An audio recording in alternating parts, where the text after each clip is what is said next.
18 কোটি মানুষ এখন পরিবর্তন দেখতে চায়, পুরোনো ব্যবস্থায় আর ফিরে যেতে চায় না। গণভোটে হা মানেই হচ্ছে আজাদি, গণভোটে না তার মানে হচ্ছে গোলামি। গোলামি না আজাদি, গোলামি না আজাদি। ইনশাআল্লাহ 12 তারিখ প্রথম ভোটটা পড়বে হা চিহ্নে। ইনশাআল্লাহ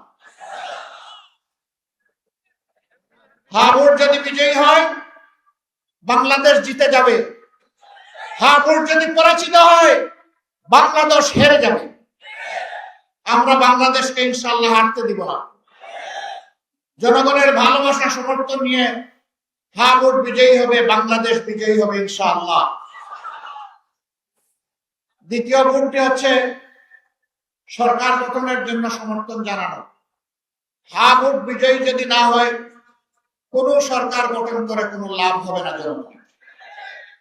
আগে ভিত্তি হচ্ছে হা ভোট, এরপরে কাকে দেব পরিষ্কার। আমাদের মধ্যে অবশ্যই নিজেদের কর্মসূচির প্রতিযোগিতা হবে, এটাই তো স্বাভাবিক। নিজেদের যুক্তি আদর্শ নিয়ে জনগণের কাছে যাব, এটাই স্বাভাবিক। কিন্তু আমরা মাঝে মাঝে একেবারে পরস্পর বিরোধী কিছু জিনিস দেখি। একদিকে আমাদের একটি বন্ধু সংগঠন, তারা বলছেন জনগণকে ফ্যামিলি কার্ড দিবেন এবং সেইটা দিবেন মহিলাদের হাতে। আবার আরেকদিকে এই মহিলারা যখন কোন একটা দলের পক্ষে, আদর্শের পক্ষে, নতুন বাংলাদেশের পক্ষে, হা ভোটের পক্ষে ভোট চাওয়ার জন্য বের হচ্ছেন, একদিকে ফ্যামিলি কার্ড আর একদিকে মা বোনদের গায়ে হাত। দুইটা তো একসাথে চলে না।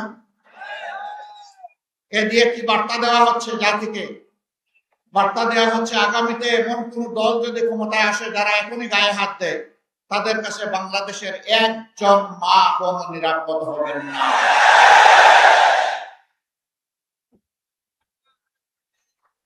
আপনারা আপনাদের আদর্শের কর্মসূচির প্রচার করুন, আমরা আপনাদেরকে ওয়েলকাম করব।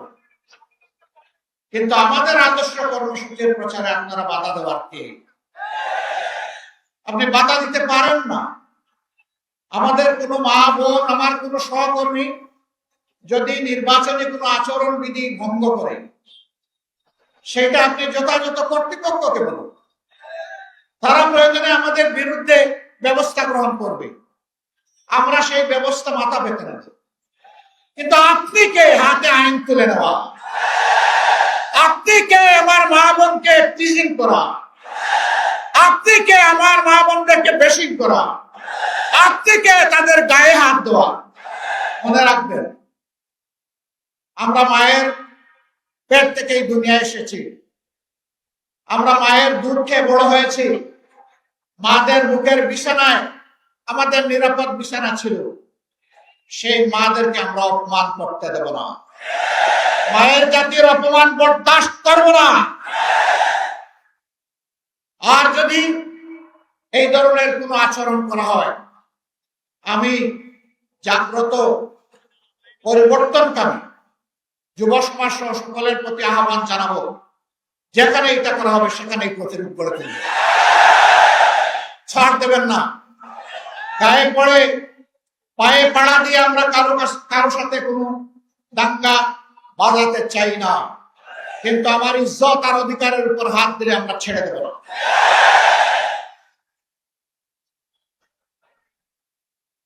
প্রিয় দেশবাসী, যশোরে ওই কাণ্ড ঘটেছে, আমি এসে শুনতে পেরেছি। আমি যশোর প্রশাসন এবং নির্বাচন কমিশনকে অনুরোধ করব, আপনাদের নৈতিক দায়িত্ব আপনারা পালন করুন। এরকম আচরণ আমরাও করলে আমাদের ব্যাপারে ব্যবস্থা গ্রহণ করুন। আমরা কারো কোনো আনুকূল্য চাই না, কিন্তু রাষ্ট্রের নিয়োজিত কর্মকর্তা কর্মচারী যারা আছেন তারা জনগণের হয়ে দায়িত্ব পালন করবেন, কোন দলের হয়ে নয়। কারো প্রতি কোনো দুর্বলতা দেখানো যাবে না। দেশ আপনার আমার সকলের। এই দেশটি ভালো থাকলে আপনি, আপনার পরিবার, আত্মীয় স্বজন, বন্ধু বান্ধব সবাই মিলেই ভালো থাকবেন। আর এই দেশটি যদি খারাপ হয়ে যায়, কেউ আমরা শান্তি পাবো না, আপনিও শান্তি পাবেন না।